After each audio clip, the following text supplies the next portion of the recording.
Hi, Forever Dog listeners. I'm Kelly Nugent. And I'm Lindsay Casey. And we're the hosts of Teen Creeps, a podcast where we review YA pulp fiction by Christopher Pike, R.L. Stine, and others. And this Wednesday is our 100th episode. We read the long-awaited sequel to V.C. Andrews' My Sweet Audrina, White Fern. We wish we'd kept waiting. We talked about stupid little idiots, the ghostwriter's inability to evoke atmosphere, fake wool babies, and the 2011 YouTube hit Smang It by Young Humma and Flint Flossie. So give this week's episode a listen, right here on the Forever Dog Network. You can find us on Apple Podcasts, Spotify, Stitcher, or wherever the hell. Keep it creepy. Now on with your regularly scheduled podcast. Forever Dog. Space, the final frontier. These are the voyages of the Starship Enterprise.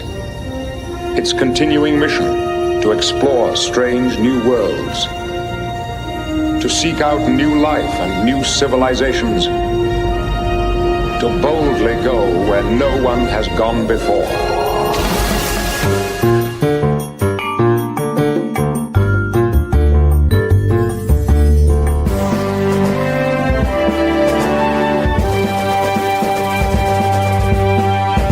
Welcome to Tracks on the SATA. Welcome to Tracks in the Malfunction. What a great name, by the way. I'm fine with this. That's a great name. This is Thank good. you. I love that name. Yeah. I Thank you. love that name. Honestly, well, you know, I started watching, fun fact, I started watching Star Trek because I didn't like being around people. Yeah. So I actually didn't. That is your classic nerd. And Yeah. every time they have a party on Star Trek, there's no one there. So you're like, oh my There's God, like it's the best. two extras. I actually didn't even go. I didn't go to my prom and watch Star Trek. What? Like, I the didn't night go of my to prom. Oh my God, welcome to the studio, Cristela Alonzo. Cristela, what are you wearing? I'm wearing a What black are you wearing t-shirt. today? Wow. Oh, wow. I know. Cristela Alonzo? This is a limited edition from the line from Target. Wow. Ooh, It's black. Target. I love Tarjay. I got a Faces of the Moon shirt there. And everyone's like, it's so great. And I'm like, it's stupid Target. Dude, I was at so Target perfect. hashtag self-care, and there was they have shirts now. There was like a really cool looking. I think it was like not a Pink Floyd shirt, but some band, and I was like, oh, this is looks like an old, no more like sort of a shitty version of a vintage shirt. Oh, totally. It looks like an old shirt, and Totally. I'm like, uh-oh. I just bought a Tupac shirt that actually looked pretty legit Oh my God, at Target, it's so and rad. I was just like, I "Hi, feel like- Target, stepping up your my game." I God. know. And Walmart is great too. I feel like everyone, well, Just plug in Walmart. Walmart is great too. Sponsored.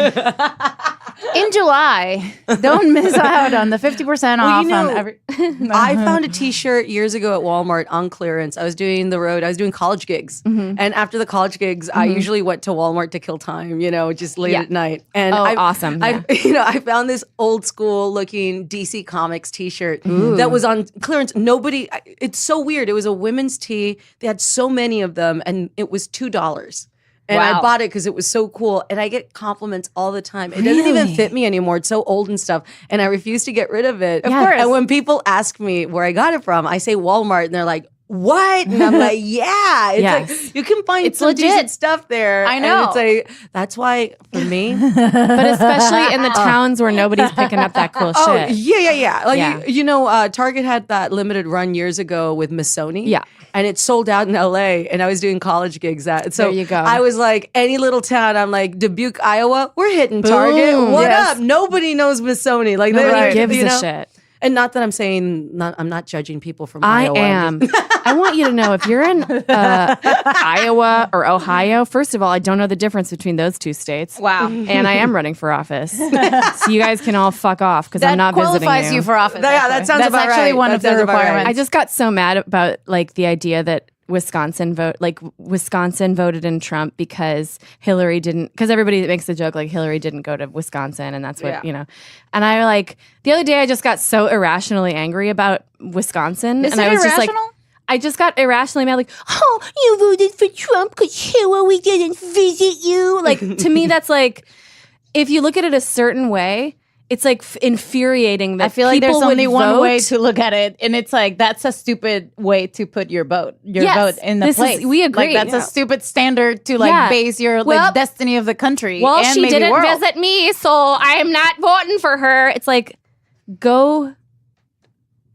Don't do that. Well, I grew up in South Texas in a border town, and trust me, Woo, yeehaw. politicians never came down to visit us. Yeah. ever. Right. And we still voted. You know what I mean? Yeah, it's yeah. Like we've been neglected our entire life. Have been able to make it to the polls Yeah, it's despite straight up- not being personally it's visited. not like It's straight up Yeah. messy right now. Like It's weird. It's like people in areas that have been neglected all their lives. It's Yeah. just like, hey guys, same thing, different day, Yeah, same yeah. shit, different day. Like Yeah. you know, just because somebody doesn't come and visit me, I'm not like, oh well, that means they don't really like me. Right. It's like when you like a band and you want to go see them in concert, Yeah. but you live in a small town. You're like, there's no way that they're going to come to my town. so you just go to you go Vegas. to you know what I You mean? go to Vegas. You do a road trip and you become Yeah. a Britney Spears movie. Like you do a You thing. become a Britney, and that's how you do it. So you're You do a fun originally thing. from Borderton.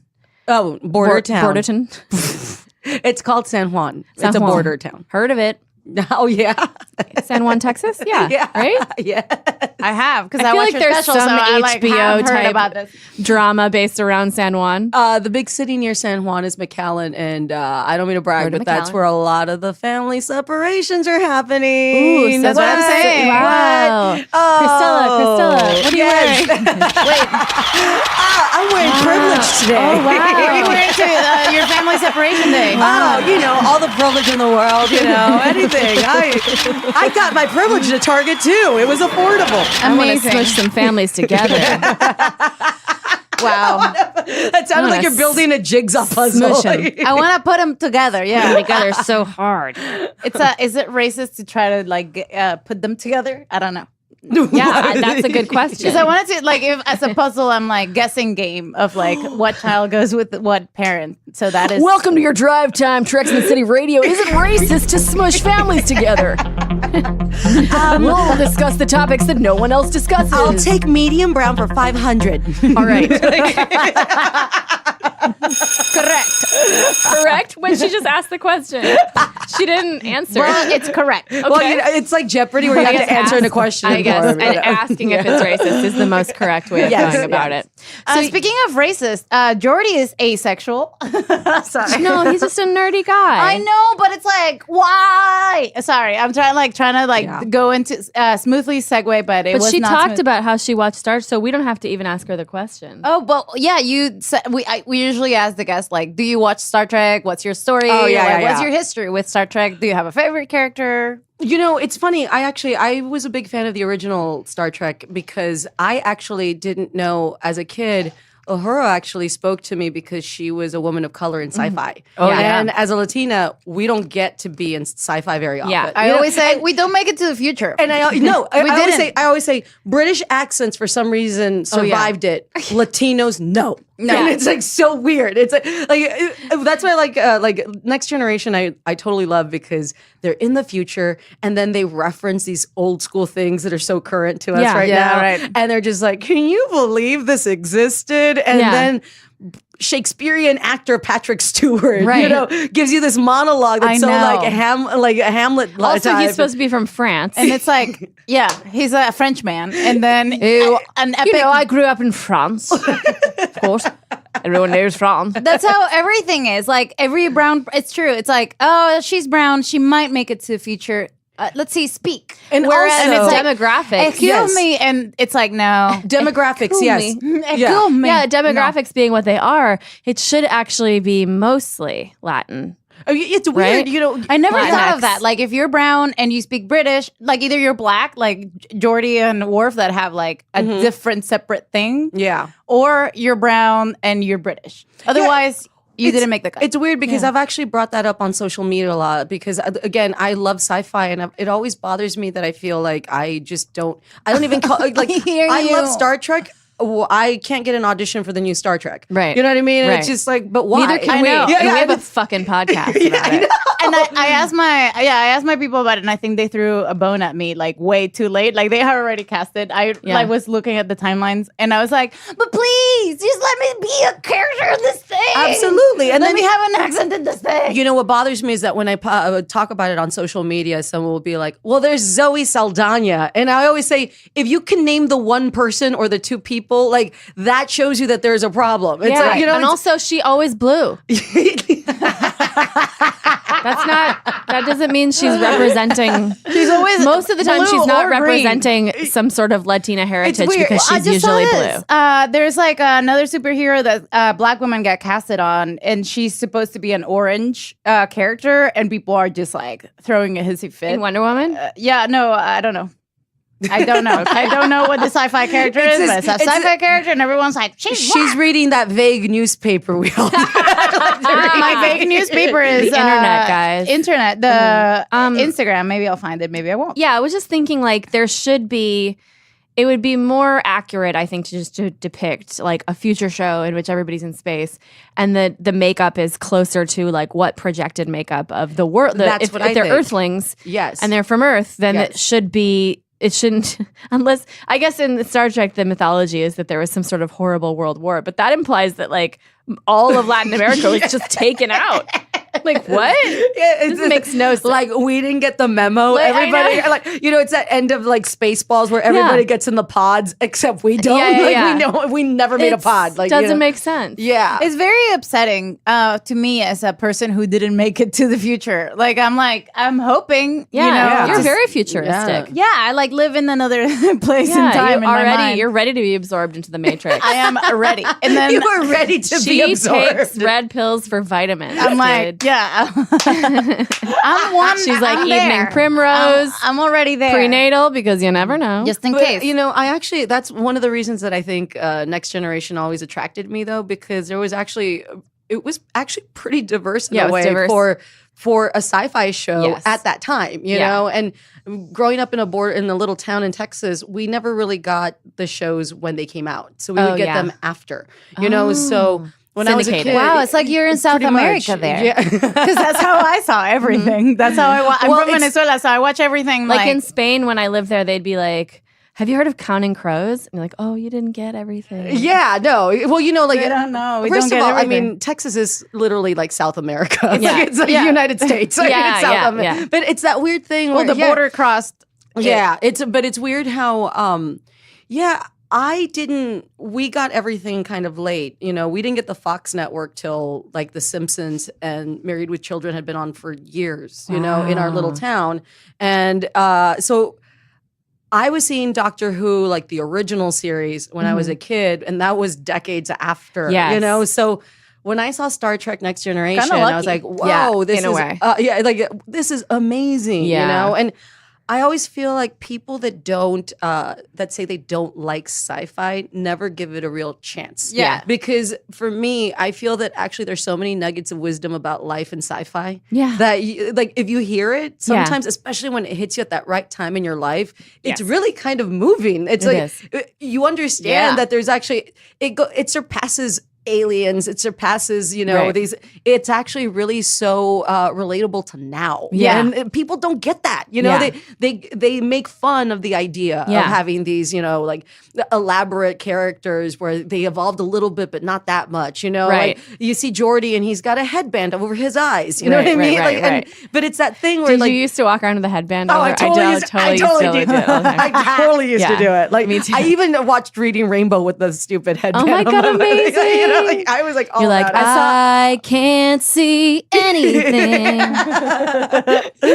Read me a book. I can't look. see. I can't look. Read me a fucking book. It's Reading Rainbow. I hear. I think. I saw a T-shirt right? mashup of Jordy and rainbows. I don't know. I don't remember the T-shirt, but it was great. Oh yeah. So Well, you guys should get that. yeah, just Google that for Veronica's Google Corner. Breaking news from Vague News. Do the breaking news sound. I got another vague Breaking- news. do There's the- a do kind the of a news shirt. noise. Do the news song. Oh yeah. Breaking news from the Vague News Corner. There's a shirt out there that it's like Jordy and Reading Rainbow. So find it. Thanks. Stupid.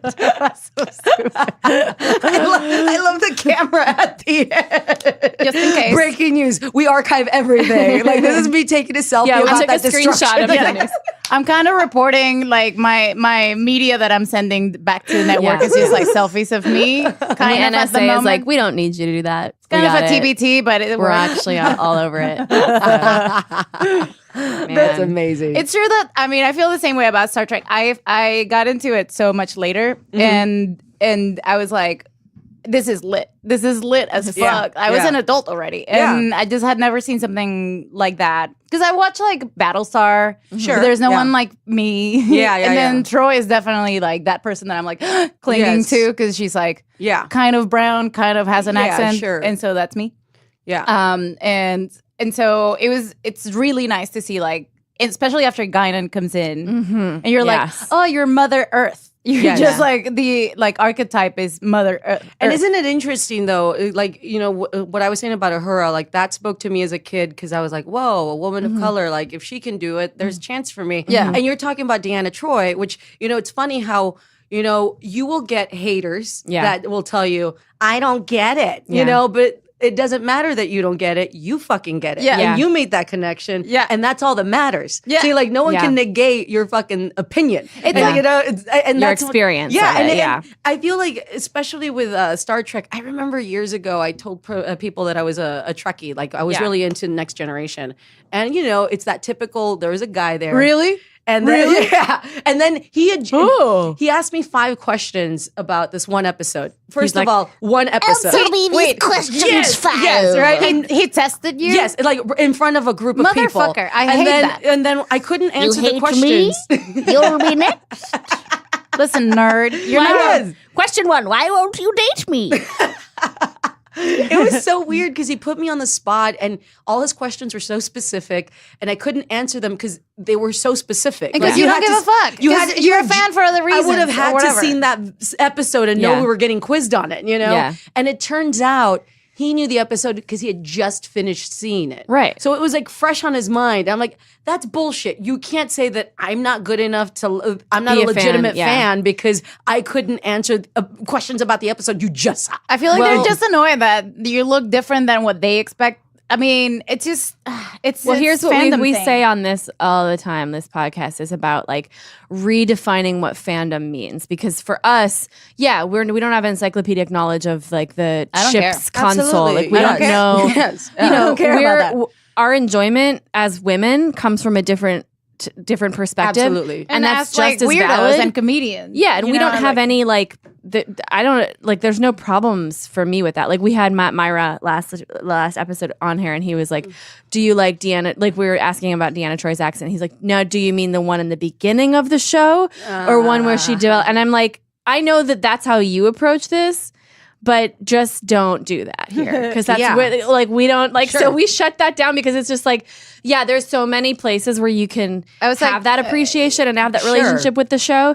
This isn't one of those places. Sure, it's a little bit. I feel like the fandom has been like the stereotype is analytical facts in like factoids and little like trivia about the show. And to me, I'm like, how do they develop their relationships? Like, what does Guinan give the world as a character? What does she symbolize? Like, what's this like dilemma? What does it mean in my life? What does it mean in this world? Yes, with this president now. Like now we're watching this. When I first watched it, I was like, this is so relevant right now. But this absolutely. There were so many like parallels, just even politically, but also technologically where we are and everything. Racial, I mean, it like really everything. speaks to you on a different level. Social, psychological, in terms of like how to work, how to behave in a work environment, how to treat other people like who are just different than you. No, like there's absolutely. just it's a guidebook for like a lot of things in life. And so when the I watch universe tends to be pretty universal. It's pretty universal, Alice. Wow, I don't know. Man, we dropped that nugget really early. How do you even top that? I don't know. The universe is pretty universal. Also, she's very into herself right now. Pretty into myself. It's but when I watched it in 2012, all I heard is that you're pretty. There we go. Keep it coming. Is that you're attractive? Keep it coming. And when I watched it in 2012, I was like, this is very relevant. But now that we're watching it again in this social, political context, I'm like, damn, we knew so much already 30 years ago as like TV writers. Sure. Like it's not even like politicians who are writing like the best idea of we are the world. No, these are like just TV writers. Well, I'll tell you a quick story and then we can jump in. And I'm sorry to mention this story, no, but please. it's a parallel. Like never apologize after the last. No, I'll hear that apology now. After the last election night, I was on a cruise ship with Dolores Huerta, who is a very amazing like Mexican American activist, and Sonia Sanchez, who is an African American activist that was very vocal, very important in the civil rights movement. And I was moderating a panel for them. Wow. Talking about how lucky women and their positions in the civil rights movement and just throughout history. And I was like, whoa, of course I'll do it, Yeah. And the only we place had all I fucking want to be on a boat. Yeah. With these women. Right. Get me on a boat with these women as far the fuck away from these places. So we all assumed that Hillary was going to win, obviously. So I had been given questions from the organization in, along the lines of like, yay, women. And I got on the boat election night. Jesus. And there was a guy white guy, and he was hitting on me. No offense, Brett. And Brett's always fine. No, actually, it was Brett, so this is awkward. It was Brett. It was so awkward. Okay, so that is really yeah. In this case, it is offense. But through the you have to take through the offense. night, yes, offense.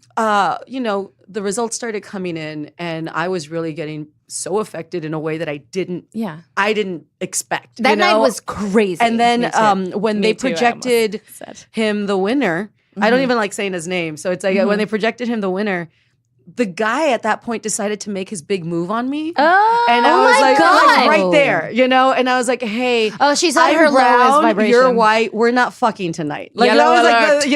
Yellow alert. So the next day, I realized all the questions that I had planned that were given to me were obsolete. So I thought, I found myself crying the entire night, not even realizing that I was crying. It was just so raw. And I remember I walked into the green room the next day before the panel, and I love telling this story. And Dolores looks at me and she says, why have you been crying? You've been crying. And then I said, well, what happened? Yeah. And then Dolores looks at Sonia Sanchez and they laugh.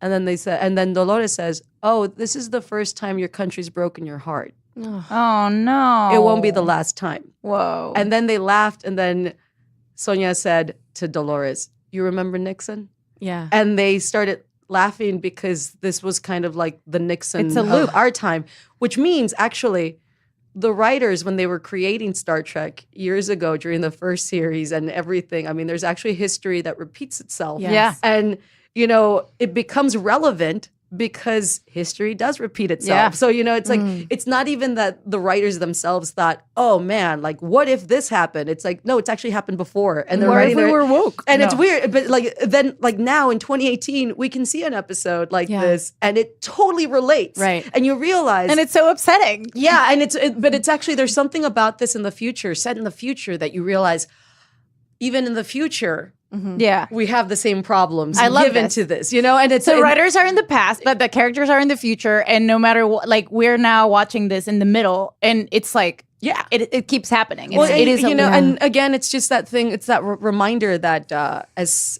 bad as you feel, we'll get over it. Yeah, we'll move on.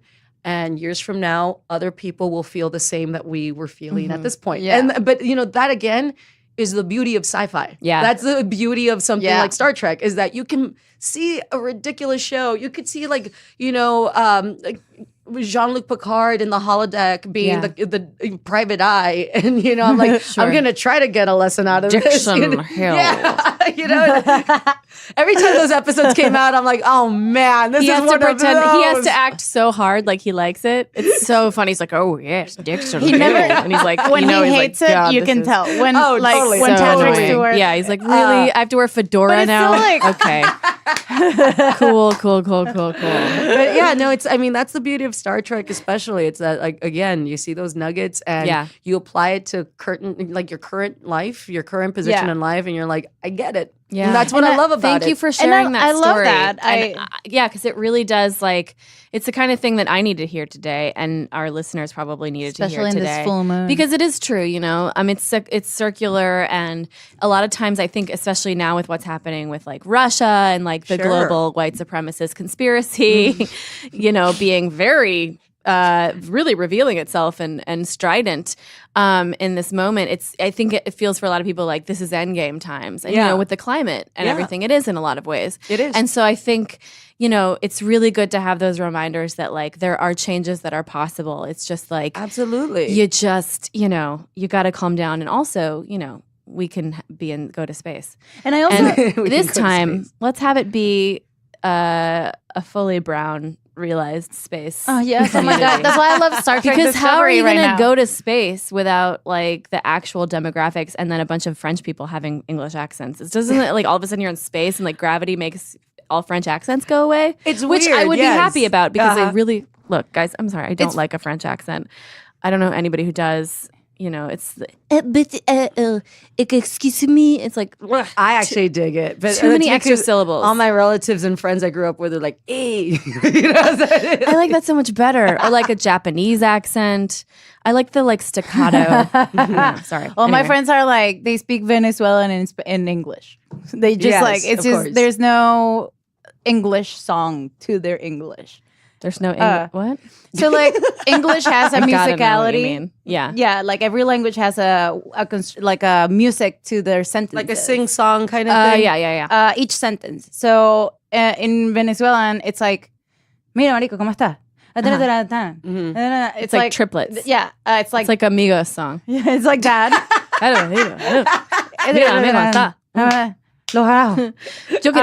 And so they speak English like they speak Spanish, and that's how I live. That's the world I move in. I wanted to say about Star Trek, and I know I don't need to like shit on Star Wars, but it's true that it has like it's a top 2 like fandom, like popular fandoms.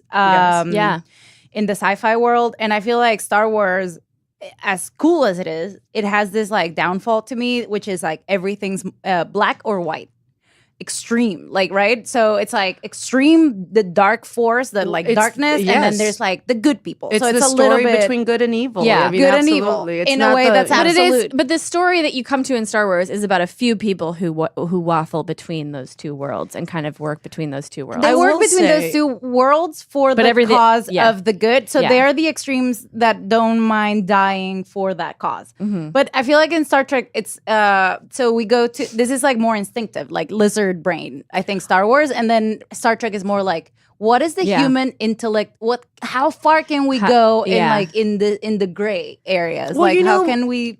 I think they both allow. Like for me, I'm like a fan of both. But it's interesting. One of the strengths that I like about Star Wars is that it's a love story, but not necessarily between man and woman. It isn't only till towards the end of like Return of the Jedi, that you really get like Han Solo and Princess Leia really kind of feeling it. And it's like a flare. But it's like part of the story is the sibling relationship, and then just the friendship, the camaraderie, which itself is a love. And I like that in a way. And what to do with your powers. People don't think that like people actually. I don't think people realize Star Wars is a space Western. It is. I mean, so it's that. But the thing is that I love that. I grew up obviously with the first A New Hope, Empire Strikes Back, Return of the Jedi, and for me, I even saw like the first set of the new ones back in like the 90s, early 2000s. The ones we all forgot about. But it's weird because like all those stories. They became about relationships. It became romantic, which for me was interesting. It was weird to adapt because the first 3 were just about a love and camaraderie and fighting against evil, But what I liked about Star Trek, and this is why I say you can be a fan of both. You can. Because like with Star Trek, they do such a good job of actually adding the mundane into the show. Yeah. So you can have people having a drink. You can have people just like, it's more like everyday life. Yeah. Because people forget Star Trek is a TV series, which actually allows you to explore normal life. Right. Star Trek is like Star Wars isn't a TV series, so you have to show the epic. highlits of all the. Yes, like you would never see in Star Wars somebody being like, my door doesn't work. Exactly. There's no holodeck in Star Wars because they don't have time to be Dixon Hill. Like, you know what I mean? There's not a thing where it's like, well, I decided to make this like the one where Worf is like building a little popsicle stick ship, and he's like, "Fuck it," and he puts it in his drawer. Like that would never happen in Star Wars. Or like Data's cat, like trying to figure out how to like own a cat. It's like that's not he's trying to figure out. Like there's a whole episode where he's trying to figure out how to own a cat. Absolutely. So tight. You know, so that's so tight. It is so tight. I think that's my argument when I tell people, when people ask me which one do you like more, and I'm like, but why do I have to like one? Like it doesn't make sense. I feel like one of them is like epic Star and black Trek. and white. Because I am very extreme. One of them is like epic and black and white, and then Star Trek elaborates on like anything between those shades. Sure. Because when they brought on Adam Driver, I I was like, I'm out, bitch. I'm fucking out. I can't. Well, you know, I wish I don't know what to do. It's like, I wish Star Trek would have a little more like odd-looking aliens, which everything's humanoid, and we kind of make fun of. But it's like little details like that. But it's just like a matter of taste and like little. That's details. Yes. That's just like flourishing. Well, you know, it's also the idea that like, look, back, and this is I always sound like a grandmother like geek when I say this. But, wow, like, you really do. know, like people don't understand. People don't understand. People don't understand that years ago, when a movie came out, you'd go and enjoy it, and then you'd have to wait about 5 to 7 years for the next one. So you had to watch the same one over and over again. And now the kids with their technology and their even saying iPhone. the kids like that, it makes you sound like a grandma. Absolutely. Yeah, and you're still doing the voice. I don't know if you know that. I know. I can't control it anymore. It's just in me. It's weird. Like, but that's the thing about like the new. I'm like, who's she? She's just like into this like sci-fi. I'm gonna break into characters the entire time. That's what we do here. But it is that thing with like Star Wars. The one thing that kept it made it hard for me is that I'm very busy and I can't watch a new movie every year. Mm-hmm. You know what I mean? And it's like overkill for me. Mm-hmm. Star Trek isn't that. You know, even the original Star Trek movies took years in the 80s, you know. And even the newer ones don't come out as often as like the Star Trek the Star Wars franchise does, you know? Well, this is just like this is where like Disney merge affects how things happen. Because now they're like, it's a money machine. Like more cute characters that kids are gonna like buy the little stuffed animals. Yeah, sure. It's all about merchandise. You know, the money machine. I mean, the whole thing is that they release the merchandise before the movie comes out. Disney are so Ferengi. Disney are so Ferengi, and I want part of that. I want part of that money. I want Star Wars money. I so want a shirt with that. I want land in my pocket. Always, never trusting anyone. I talk about today. I was watching the episode as like the Ferengis showed up. I was next to someone, and they were like, "Oh no, the other one." And then they're like, they made that Jewish reference, and I was like. Wow, it's like never gonna go away. It's never gonna go. This is never gonna go away. It's like a litmus test for who you're watching with. Who is next to you? Yeah. But in this episode, Geordi's turned to Mac. Right off the top. So can I tell you? This is the only episode in all of TNG. Maybe there's another one, but I think this is the only one where Geordi is a sexual being. No, I think so. I think he makes out with someone else at some point later. No, he falls in love on the holodeck. He falls in love on the holodeck. The holodeck. He falls in love on the holodeck. I say it one more time. When he goes in and he says, begin the program, what he means is that I want to fucking suck. Wow, that got dirty fast. I think it's time to take it down a notch. Woo! All right, we're going to stop you right there in the studio. When from the beginning, maybe not suck and fuck. Is that? I'm just being the guy in engineering. No big deal. But he falls in love in the holodeck here, right? Well, in this episode. Sort of. Yeah. I think it's just it piques his interest, and we get as much emotion as we can get in an hour. Yeah, minutes, you know? It truly is. And then I love so the Geordi storyline. I felt like was the main storyline. Okay, let's do the Enterprise picks up an ancient radio signal code from the ruined planet Aurelius 4. No, 9. A remnant of a total war over 1,000 years ago. The episode is number 6 of season 3, and it is called Booby Trap. I just wanted to get that in there. Great. That's all I need. So I want to get in here facts. So I'm gonna Google them some facts. Google some facts, baby. So it's supposedly about. I remember this episode. How much they talk about ship in a bottle. Yeah. Oh yeah. Because there are episodes that are ship in a bottle, meaning they never leave the ship, the Enterprise. Yes. And they talk about it. And then DS9 has an episode like that where they talk about ships in a bottle, and they also never leave the ship. Sure. So that's very interesting to me. Even though they go to locations, it's all in the holodeck. Yeah, it's weird to me to start an episode like this, and it feels like a Corona commercial. Totally. But like if you breathe that air, you'll get sick. Yeah, we see Geordi on the beach with a fancy lady. That looks like East Williamsburg's park. I mean, the Grand Street Park before it got into this huge complex now. In Brooklyn? In Brooklyn, Grand Street in Williamsburg. Before it became the Domino Park. No. Yeah. No, thanks. I think I've had enough already. So why is she there with him Yeah. in this romantic setting if she's not interested in him that way? That's what I wanted to know. I You can think see from the she- get-go, yeah. she's like, no, I think she actually. I think she thought it was a friend date. I think so. Because again, Geordi isn't the person that is known as the Look, if Riker had invited me, I would be like, "That's a date." You'd know what I shave. mean? We'd fucking shave everywhere.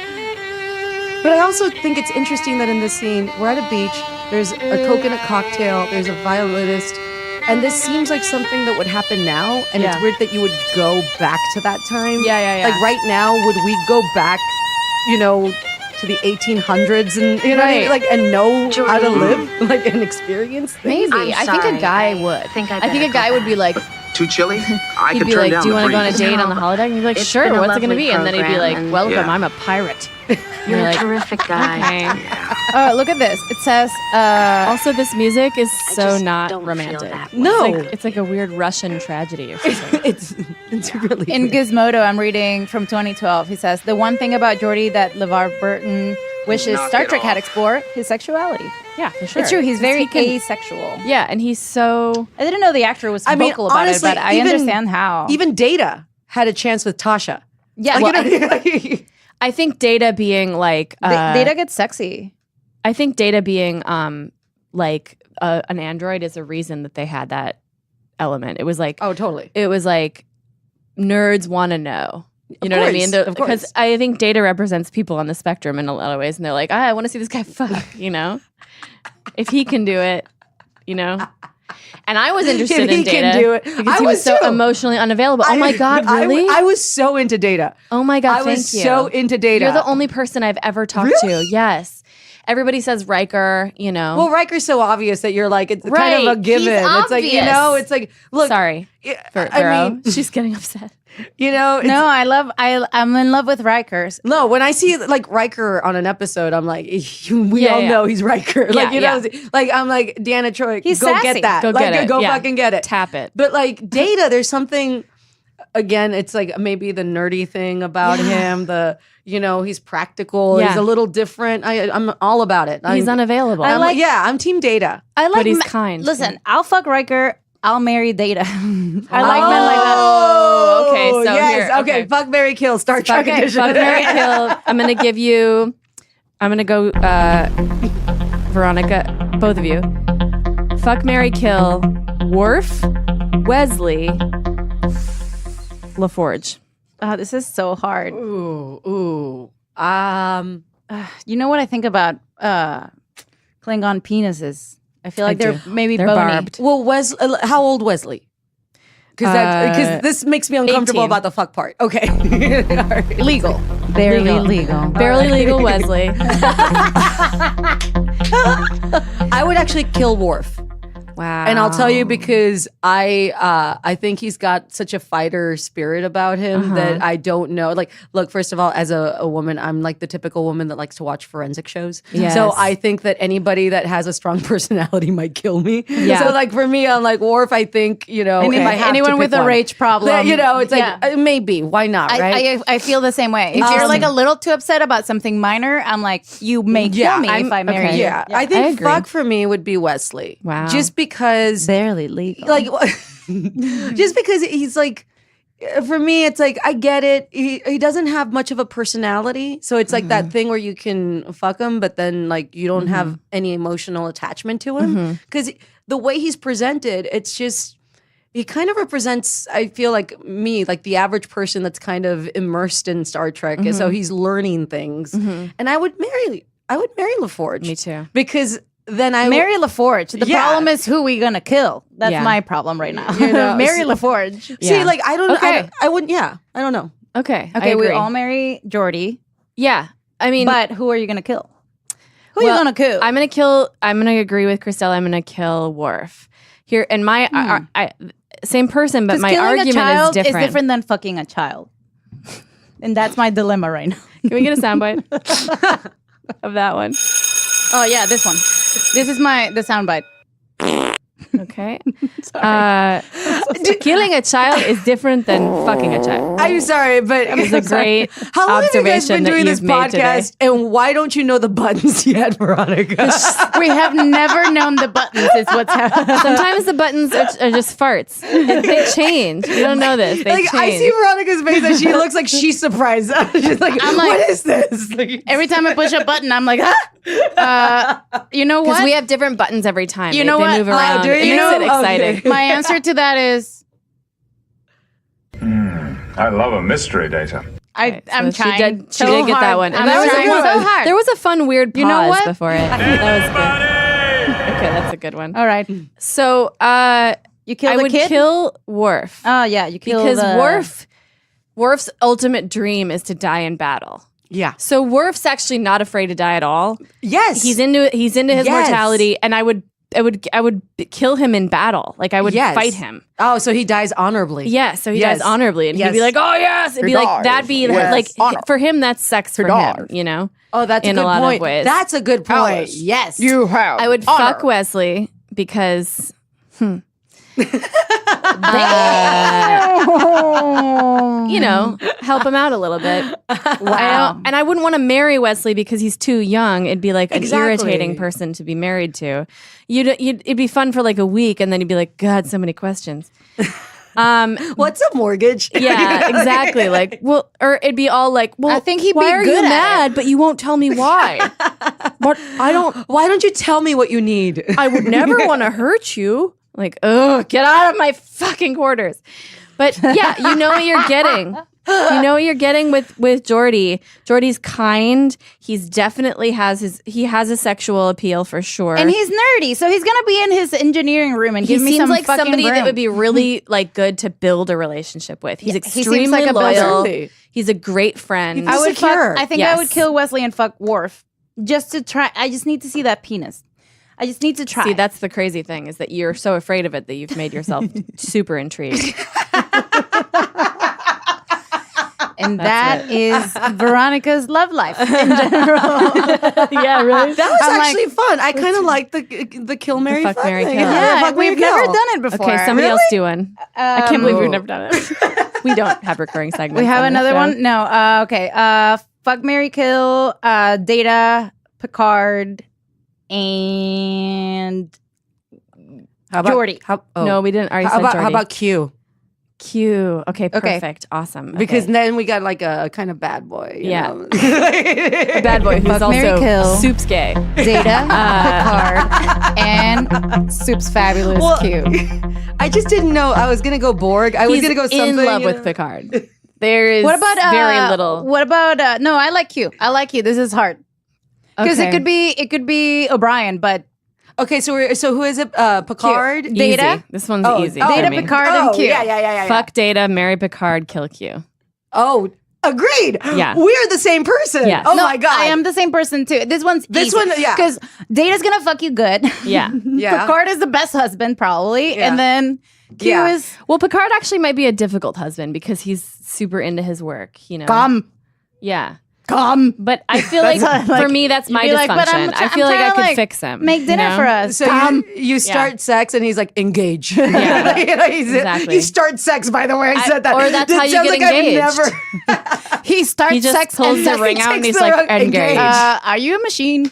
Are you a robot. Yeah. He starts sex, initiates. I know. I was like, I said start sex, and I'm like, does it sound like I've never had sex before? He'd be like, I might end up killing him because he'd be like, he'd want to be like a normal husband. Like he'd want to have like the kind of marriage where he like comes home every night from work, but it wouldn't be possible. Yeah. You know, so he'd be like, yeah, I don't want to be married because I can't be the type of husband I want to be. And I'd be like, I don't want that one. I want my kind where you're just in space a lot. But wouldn't you provide any kind of sexual pleasure that you want?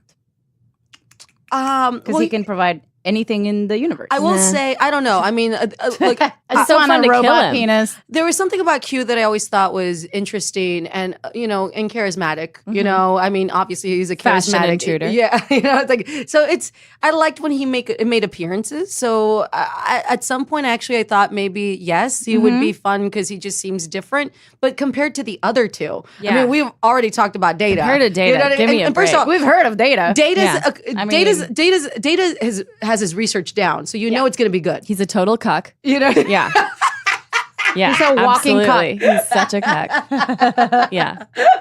The ultimate. You guys, we just started something new. I know. Here. So here I'm going to read about from the Memory Alpha Wikia. It says that Jordy, self-conscious and slightly nervous, it took him considerable effort to get in contact with potential female partners. This apparently contributed to his falling in love with two women's holographic audiovisual representations when it appeared that he would never get to meet them in person. TNG Booby Trap, Hollow Pursuits, and Galaxy's Child. So he falls in love.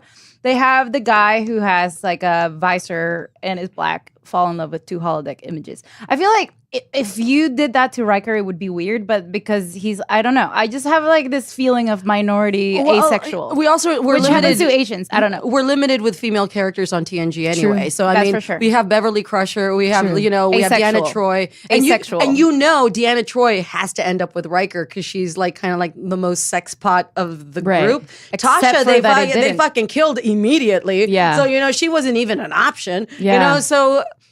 Holograms are the way to go for most of the other ones. Or I mean, visiting people. Yeah, exactly. I would Yes, totally, yes. I would be a hologram relationship person, straight up. That's what we've talked about that before, yeah. Yeah, because I just got this image of this book that this person's releasing. I'll tell you actual facts soon. Factoids with Veronica.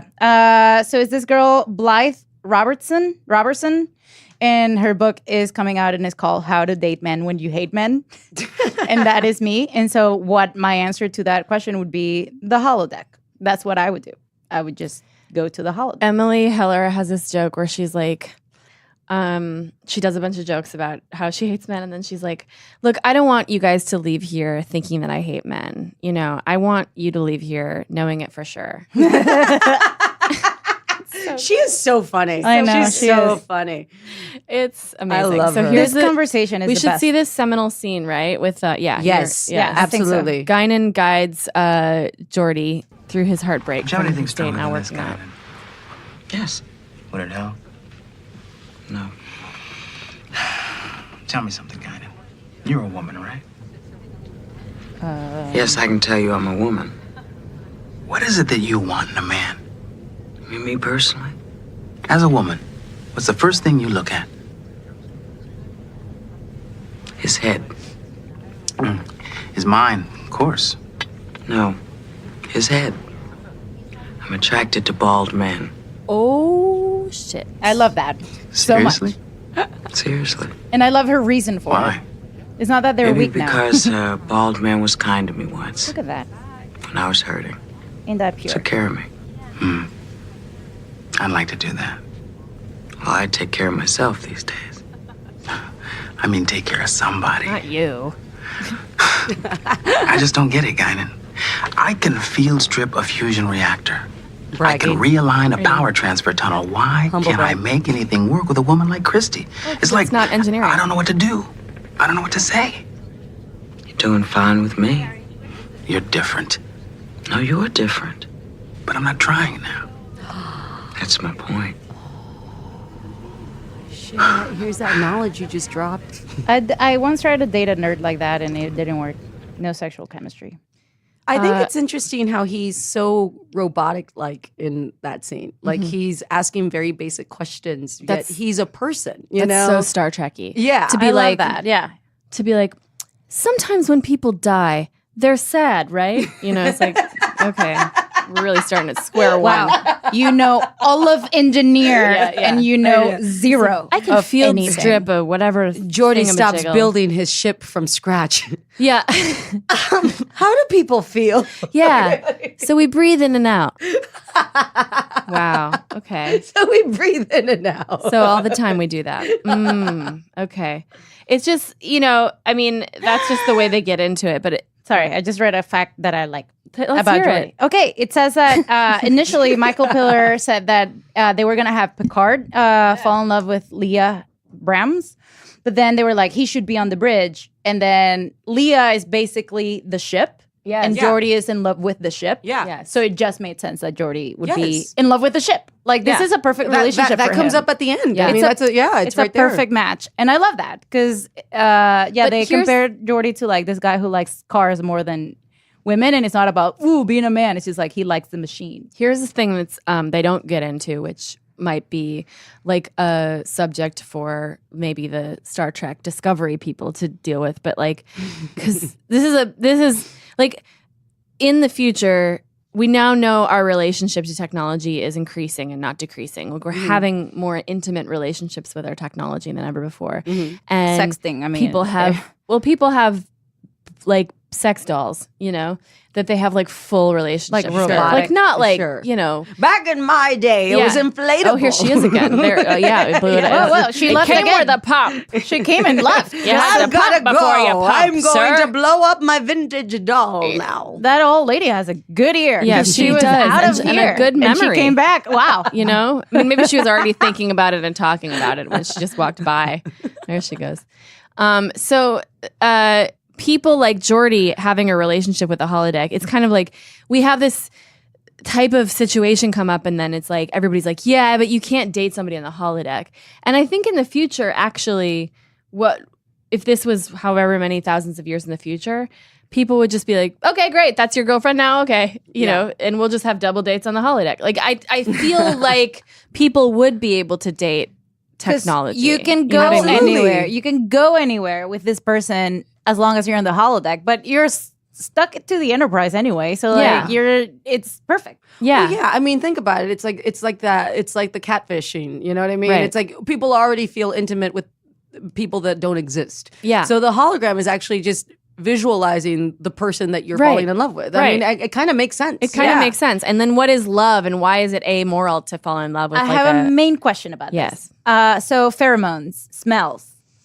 True. Could they exist? Do they happen? Is the holodeck full of Do they smells? happen now? No, in the holodeck. In this room, they do. It's I know. down here. Hello. They are happening. Of course it happens. You know, Yeah, we they actually like- see it at the beginning of the episode. I mean, they're drinking coconut cocktails, which means that they taste the coconut. Yeah. You know what I mean? So And of the course, holodeck, Can like they smell it then? they can create smells. Yeah. Little. Are you spritzing? Are I you don't know why spritzing I'm with your hand? Is that an invisible spray bottle? She's like spritzing with her hands. The holodeck has one for no reason. I It don't know. recreates everything digitally, but it has to hire like a team of 100 little women with like tiny spritzes to like. I'm gonna add a gun ready and at all post. times. Ready at all times. Look at this. A Optimizer. blooper- this is another random fact that I like. It's a blooper exists from this episode. As the away team prepares to leave the Enterprise, as Picard is asking if no one ever built model ships when they were boys, Michael Dorn as Worf accidentally says, I never played with boys. He does? Yeah. That's in the show? Yeah, and also this is the first episode of Star Trek The Next Generation. The first Star Trek episode. It would be so rad if he Star was Trek in gay. general. Look, the first Star Trek episode in general directed by a woman. No. Yep. Gabrielle Beaumont. Gabrielle. I was wondering if that was an Italian Let's look at male that name. scene on or That's if it was after. It's after that. And the holodeck. in the This is in them the talking transport on the room. in Transported the room. transport room. There. Right there. There. Yeah. There. Okay. Yeah. 1,000-year-old baby top. Sir? The ship in the bottle. I'm a ship in a bottle, baby. Model airships. I used to build them when I was a child. And Bilby when you're a child. My God, and I bet I had a Chameleon battle cruiser, too. You ready to beam down, Professor? Locked onto the main bridge, Captain. You're certain about the atmospheric conditions data? There is adequate oxygen for life support, Commander. It is exactly as they left it, number one. In the bottle. Ship in the bottle. Oh, good Lord. Didn't anybody here build ships in bottles when they were boys? I did not play with toys. Toys. That no wonder he made a I was mistake. never a boy. I love that. Like, that's such. I love that line. Yeah. I was never a boy. I'm like, oh, of course, right. I never played with boys. I was never a boy. I did, sir. He said toys. Proceed. Yeah. I know it changed. No, but there's a blooper. I see. And then O'Brien is like, what? Wait. I did. I really did. Ships and bottles. It's great fun. You're not But even the crazy thing is that they're talking about Not sure. The secondary power bus may need adjusting. is they were making ships, like starships in bottles. Yeah. Yes. I know. Why does it still need to be in a bottle at a certain point? Because the whole point of the bottle was that, right, like it holds mass and water. Yeah. And like you could put, I guess. Oh, no, I think the point of it was that you could, like the ship was expanded inside of the bottle and how did they get it in really there? hard to do. The weird thing is that like, because weird the that they bottles- still had bottles. The bottle's neck is this thin. Yeah, that's actually very true. Like, where would you? He's just casually like, nobody played with these super specific antique toys. It's like, I know. Doesn't everybody have a popple? Like, Nobody- yeah, like, exactly. It's like a really trendy 80s gay like toy. Like No British- not everyone here believes in for God's sakes, no one had Skip It. Really? Is it just me? Yeah, for sure. What? Skip. Do run, do jump, and do hop hop. Nobody? No one.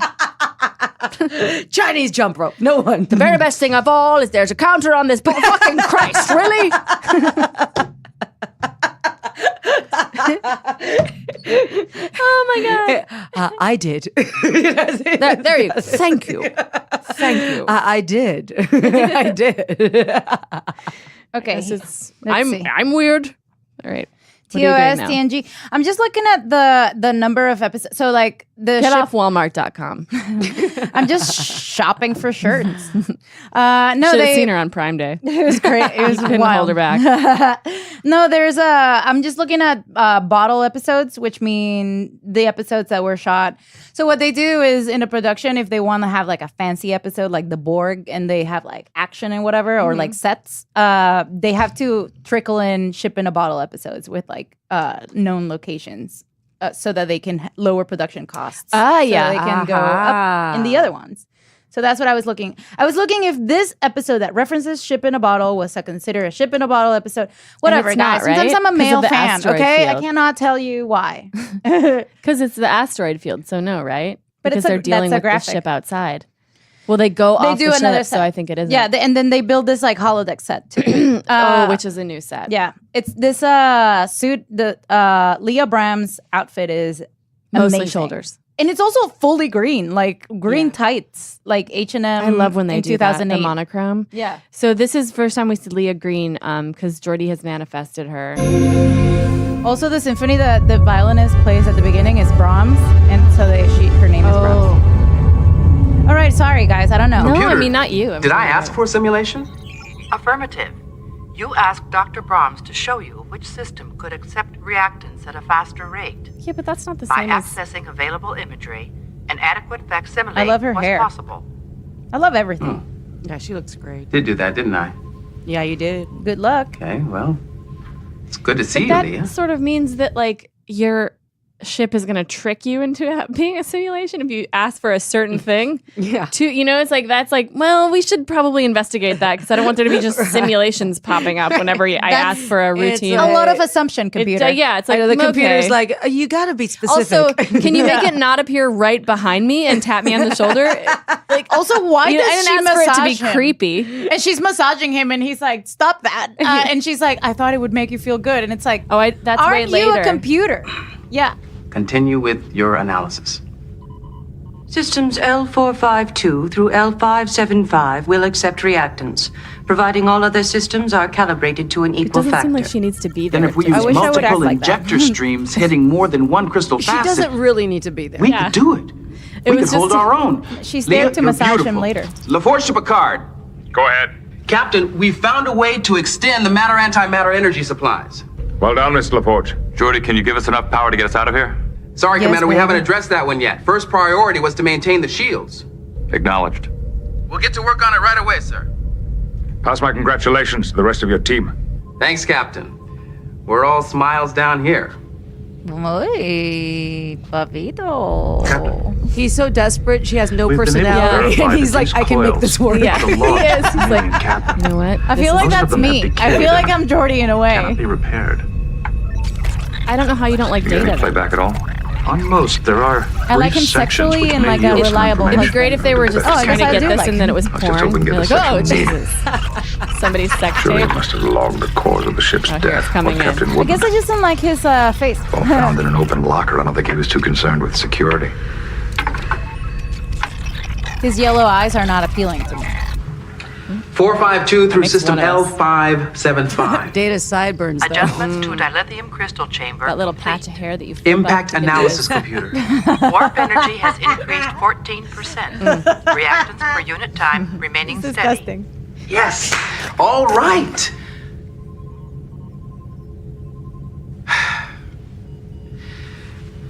Computer, do you have any, personality on file for Dr. Brahms? He's so good at acting. Starfleet personality profile analysis. such an incredible Stardate actor. 40056.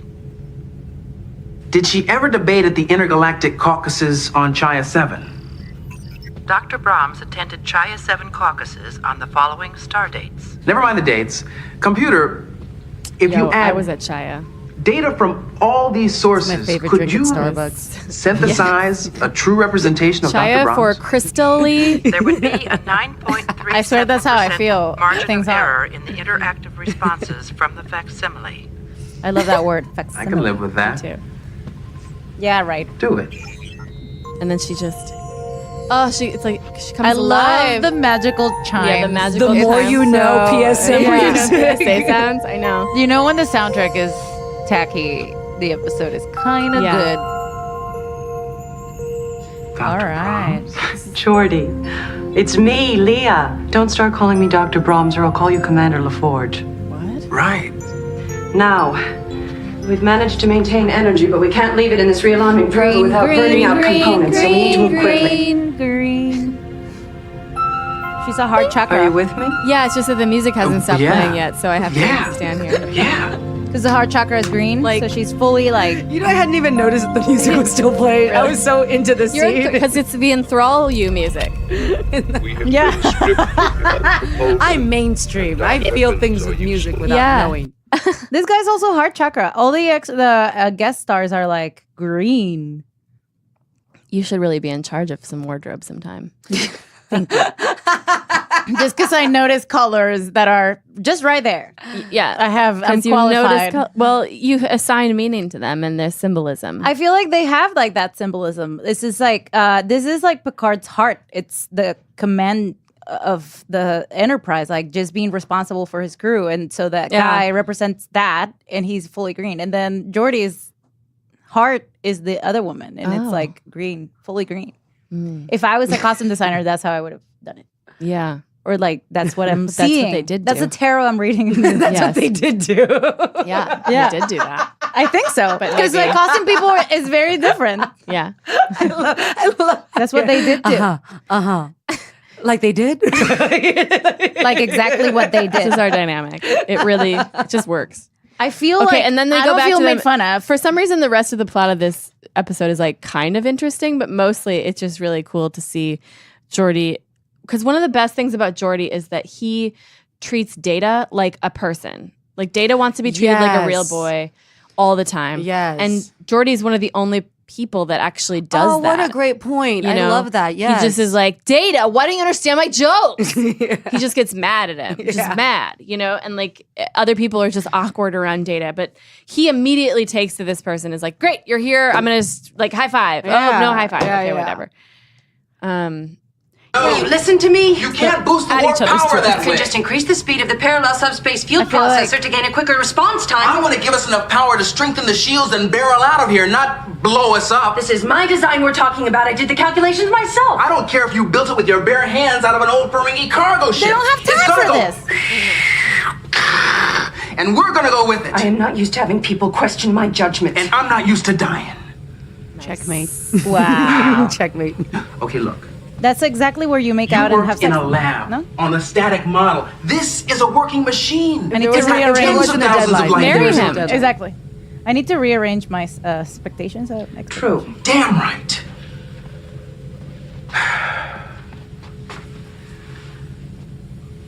Listen.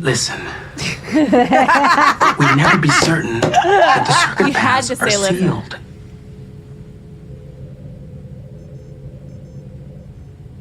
I want them to be real and to last know. all of You're TNG. good. I know. I know. Very I know. good. It's frustrated. They I know my because she's a ship. great. Yeah, that's what Inside sucks and about out. the series is Yeah. that when you Must get know me invested into a inside and temporary out. character that you know Yeah. you have to 'Cause say I'm bye to, easy it's hard here. because you're like, It sucks. I love this person. I know. I And I love this dynamic and You know, I always relationship. wish that And a he chief needs engineer this. could be present when a ship is being built. That's what's wrong with designers. We never get out in space. Well, you're there now. Smile. There you go.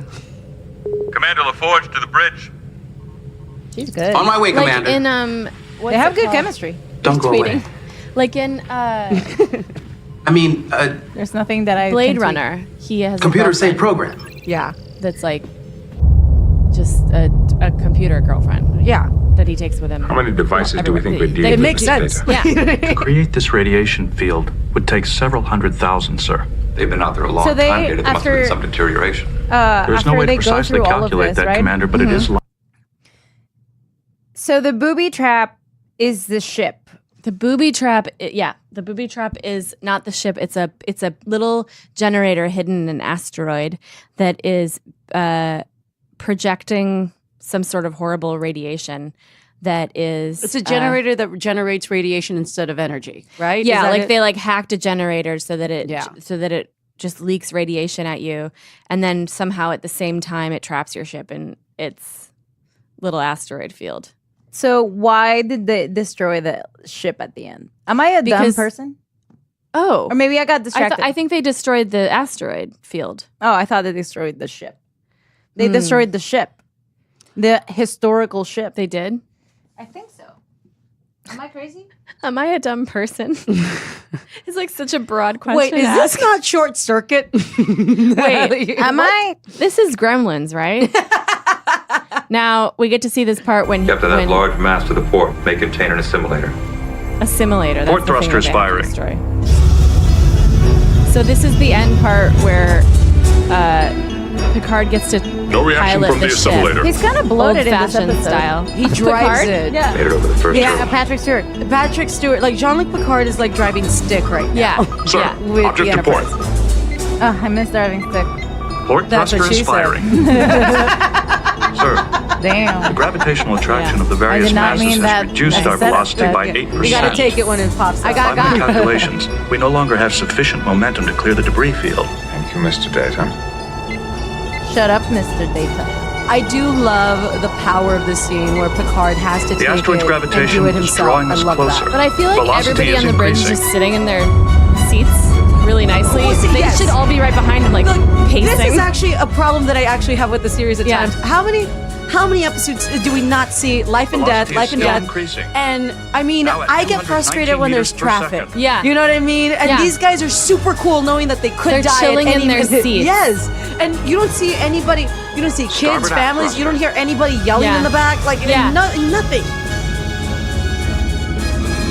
They are very rational. I know. They're like, we might die. We signed up for this. You have used the asteroid's gravitational pull as a slingshot. I'm an old dog with an old dog trick. That's what I would say if I was writing. Growl. An old dog with an old dog. I'm an old dog with an old dog trick. Excuse me, do you know where my old dog with the old dog trick is? I'm right here. I'm a fucking captain. Yeah. Make sure that booby trap. All right, doesn't everybody bother please anyone skip again. it. See? Mr. Worf, Ready photon torpedoes. Set to detonate on impact with the Promelian vessel. See? Yeah. Aye, sir. Why did they destroy a ship? Well, it's so that the booby trap doesn't suck anybody in, because that was the call signal, the distress signal. Oh, the distress signal was coming from the ship. They deactivated it when this is. You're right. Yes. When they were aboard the ship, they turned it off. But the thing is that they weren't sure. I think that's actually just a safety, because he's like, we need to destroy it to make sure that the booby trap doesn't pull anybody in anymore. I guess because if somebody saw the ship from, they'd be like, let's go see what that ship is. They were about to tow it to like the history museum. Yeah. But you can't. Look, if Mona Lisa the is Natural a History Museum at Starbase 3. If Mona Lisa's killing people, I ain't fucking saving that bitch in a museum. Yeah. You know what I mean? Like, I know it's, you can't. They should just have told some Ferengis I'm about it. so confused about this. You guys could sell this ship. The booby trap wasn't on the ship. So the ship got by the booby trap. And they died 1,000 years ago. So they couldn't tow it away? Right. I don't know. But I think what we're saying is that they destroyed it because it might be so... Yeah, I know. No, I like it. It might be interesting to other people from afar. They might see it and be like, I gotta go see what's up with that ship. But they were going to tow it. But you can't. And And actually, like, I think the best thing for them, because think about it, the distress signal was over 1,000 years ago. Alice has like veins in her hands. I have old hands. No, it's not all hands. I do too. I do too sometimes. Yeah, but you are beautiful in caramel. I have bright blue veins because I'm... Mine, my skin is clear. You can see the color. Clear skin. Are you a jellyfish? I think I might be a jellyfish. When I have my veins pop like underwater, that, I like just poking them. Deep in the crevasses and the abysses of the ocean, that's when my skin looks best. Like in Deep Space Nine of the ocean. When I'm in Deep Space Nine of the ocean, if I could, when I was a kid, I used to like swim in pools with my legs like together like I was a mermaid, and I'd be like, this is it. This is where I need to be. I look good under the water. This is where I look hot, and you're a kid. Because everything's blue and I'm blue and it's fine. Under the sun, I just don't look. It's your right shade. Like, I think that with the distress signal being over 1,000 years old, I think it's actually preventative, because it's true. Look at how at the beginning of the episode, Jean-Luc Picard was very excited to find it, and even Deanna Troi made a comment about like, we rarely get to see you be so happy. Yeah, right. So it's the like, only line I think that's why Picard wants to destroy it, because he can sense what made him interested, and he doesn't want that anymore. Especially because they might not have the technology, the next ship at whatever time to do it. So then, and what they realized is that the moment they got into the area, the gravitational pull sucked them in, and they were losing energy like that. So I think it's something that they were doing just as a precaution. He had to sacrifice this ancient thing, and that was exactly to save other people. Yeah, but they have like tons of ancient things. Also, he got to see it, and they took pictures of it. Can you imagine a historian just being like, we got a bunch? Sometimes I feel like they should, that's fine. Except with architecture. I love that he's like, oh, this device is so like, it's like a tiny memory storage device. And it's so like ancient and like old. And then Data is saying that. And then Picard is like, yes, but when they created this technology, humans were still doing slingshots. And I mean like crossbows. Like the crossbows in the battles. Yeah, yes. and like creating the clock. Yes. As a device. So it's like, this looks like a USB drive, so it looks so tiny and like it can't store anything, but it truly is extremely advanced. And that made me, as soon as I heard that, I went in my mind to far away into space, thinking of like what aliens are out there right now who have the technology, and they're just like chilling. Start like a prime directive. Sure, of course. Us just like waiting, like, all right, humans we don't know if they're gonna explode themselves or they're going to be able to make it to us. Like, right. Yes. I don't think they're like evil aliens that are out there who have such technology. I think they might be like a rival, I also think that what I liked about this episode that spoke to me is that we're so dependent on technology that it's nice to have an episode where you do have to do it manually. Yeah. Because, I mean, think about it. We were actually, I was having this conversation with friends over breakfast today. We were talking about how, like, bragging. You know, I know, I have friends, guys. No, breakfast. I know, actually, no, I went to the She came here bragging about having friends. This I know. Disgusting. It's like, you guys, this is business. You're not friends. You have to work up your way to that. No, but, you know, we're talking about how we become so dependent with our phones that we map everything. We don't really know ways to get there. Like we don't, not like we used to. Right. You know, and even now, I find myself that, like, when I'm in my neighborhood and I get directions to a place, I know the map is giving me, like, the more popular streets. And I've noticed that sometimes when I do take my little shortcuts, it does save me time, because I do know that, you know, the way that certain maps work. True. I mean, Your they just old go dog by tricks. the old dog tricks. You know, but it's a thing where, like, it's interesting because we rely so much on technology that we forget that we can be smart. You know, and it's that thing because we always feel that technology, computers, they of course are better. They know everything, and it's like, no. And I say this about technology on stage. It's that when I found out about the internet, you know, the internet was like it was created in my lifetime. Yeah. And we all had to learn the internet. And I was such a nerd that I remember being so excited about the internet because I was like, whoa, before the internet, we had encyclopedias. You know what I mean? And that's how I did homework. And I always tell people, like, encyclopedias, it's Google, but in books. You know? Like, that's kind of how you describe it. Also, we're not that old, which is crazy. Right. It's, like, pretty new technology. Right. And it was that thing Speak where, for like... yourself.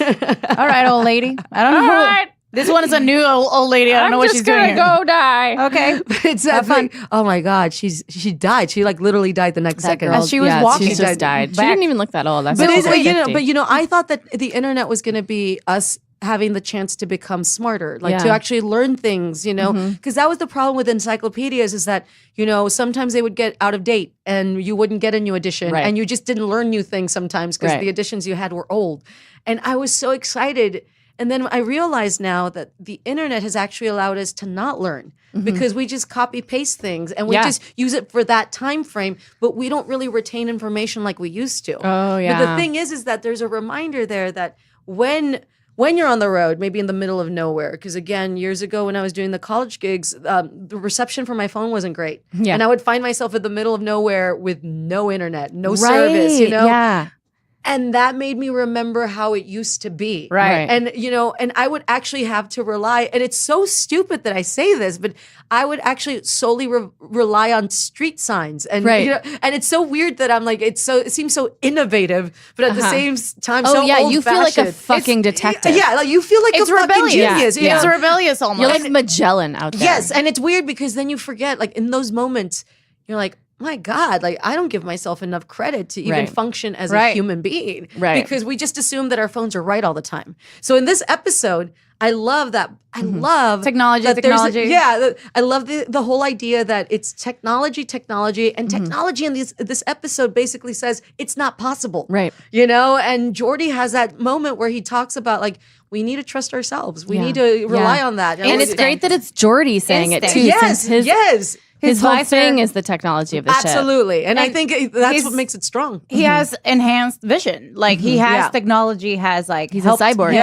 Yeah. And I was thinking about this today too, because my I've said it this like lately, but my best friend is very, very pregnant. We're waiting for her to give birth. And I was like, what do you feel? And she's an Instagram addict. She's really good at all of technology. Sure. But I'm like, what do you feel like? How what is this? Like, do you have the instinct? Like, when are you going to give birth? Do you know where the babies are at? And she's like, this is also foreign to me. Sure. I know my phone. This is crazy. She's like, every day, I feel like this is the most insane thing that has ever happened. Absolutely. And I can't believe that I don't find it more normal because it's a very normal thing. It's like a birth. Sure.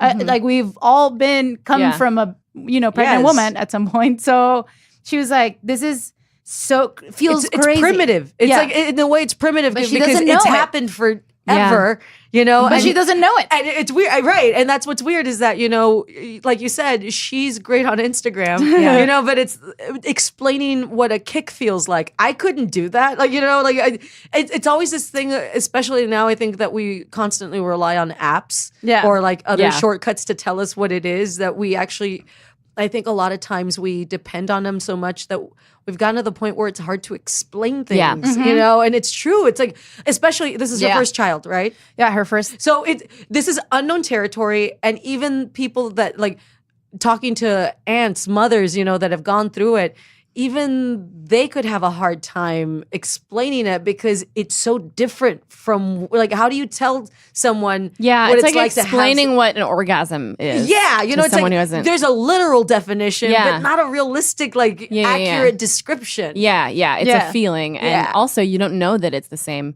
If you can explain what you went through, you don't know that it's going to be the same Absolutely. for But another also, person. if we didn't have, like, if we were tribes, right? We were still like at the point in humanity where we're tribes out there and we're each like all around the world. We haven't crossed like continents, everything's separate. I'm sure that like when you don't rely, like all those tribes relied on where the sun is at, where the stars are at, what the moon is doing, right? So it's very connected to the earth, what time, what season it is. Like there's touch with the earth, which means in touch with yourself, your body, right? Like your cycles, how hungry you are, when do you have to hunt before it's like too late, all that shit. So I feel like if we were there, she would totally be like, "Oh, I'm pregnant now." Like, I'm ovulating. Yeah, or like that's your internet. Is your own body, right? Whoa! Well, too late. What should what could I have pressed? Isn't there like a noise? Oh, that was from last week. Maybe this one. No, this sunglasses. Yeah. It's equally underwhelming. I know. It's equally underwhelming. How about it's a wet one. At least your body is your oracle. I wanted to show you this because it's on the screen. Look. This is Veronica was tweeting before and I got an alert. Veronica Osorio Videta tweeted for the first time in a while. I'm so proud of myself. I know your face looks like you're so proud. Like you look at it like beaming. I did that. I did that. That's my firstborn. Like I'm so also disconnected. You're like I can't describe how that felt. We have a little bit of time, but not really. So we have to wrap up. Sorry to be. No. We have to. This is like how. So I kind of want to. I kind of want to watch how their relationship. Sorry. You're so right. I kind of want to watch how Jordy's relationship wraps up. Yes, let's do that. Okay. I always thought that technology could solve almost any problem. Whoa, what? It enhances the quality of our lives. This is like exactly what you're saying. Lets us travel across the galaxy. Even gave me my vision. But sometimes you just have to turn it all off. Wow. Even the gypsy violins. Violins? Different program. They're so good together. They are. We made a good team. You did. What? You did. Maybe we can do it again sometime. I'm with you every day, Jordy. Very sexy. Every time you look at this engine, you're looking at me. Whoa. Every time you touch it, it's me. Damn.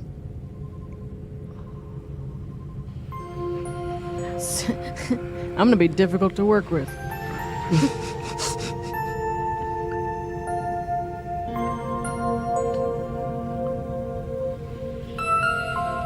Kiss noise. Computer. Exit holodeck. She's like, You shall not see a black man kiss a white woman on the camera. They did. They did? Yeah. I missed it because I was looking for Googling. I was looking for this. She's like on Snapchat filter. Judging the show. And of course they don't show it. I'm like, bitch, you was on your phone. Oh, yeah. Wait. Oh, do it. Okay. Wait. I was looking for this. What am I supposed to say? It's called Heart Song. That's it? That's all the guidance that's I get? all I had. I was like queuing it just in case because I wanted to ask you about something that started. I wanted to ask you, have you been watching like TNG lately or did we like Oh no, I through watch this. it. No, I watch it. I watch it a lot. Because also, it's funny. I was in Comic-Con this weekend, like doing stuff, and it was my first time at the San Diego one.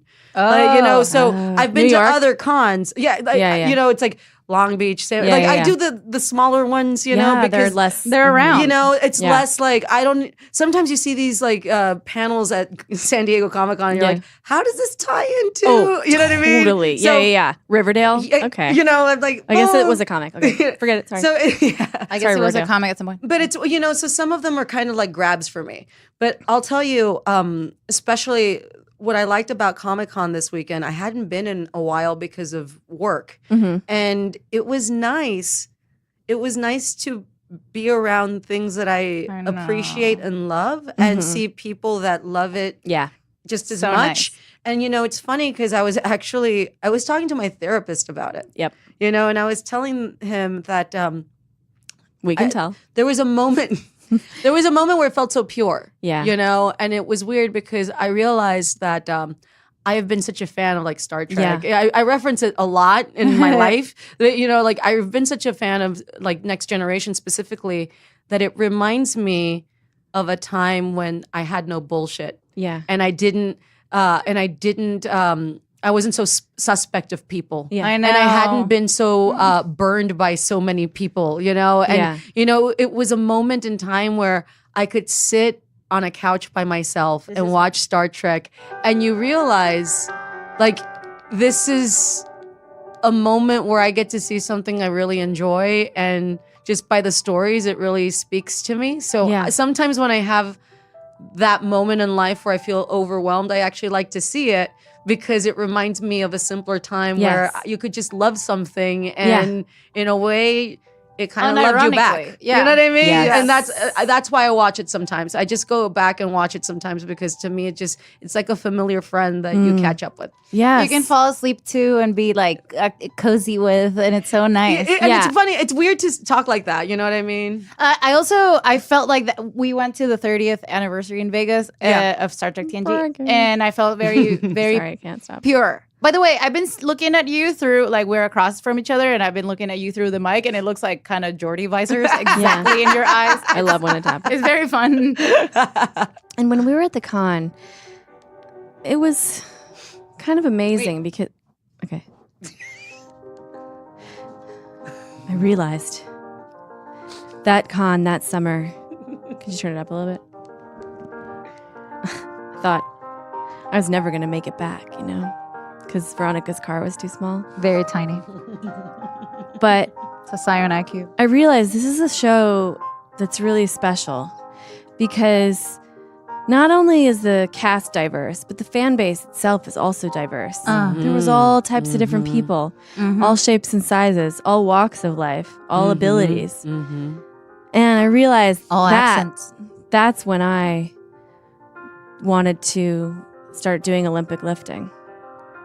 Oh, wow. That was the moment. That's what the moment when I realized I wanted to become a real gym rat. I thought, you know what? I've been spending too much time working on my mind. I want to become a dum-dum. A muscle dum. No, I was going to talk about how when I went to the like Star Trek Blu-ray release show, they had they showed the two episodes from the first season on Blu-ray. Yeah. When originally they cut all the 35 millimeter. They recut all of the series for Blu-ray. Sure. Because it was originally on 35 millimeter film, but then the DVDs that they had out were shit because they were based on the the VHS copies. So they have this incredible film, and they recut them all and put them on the first season at this point.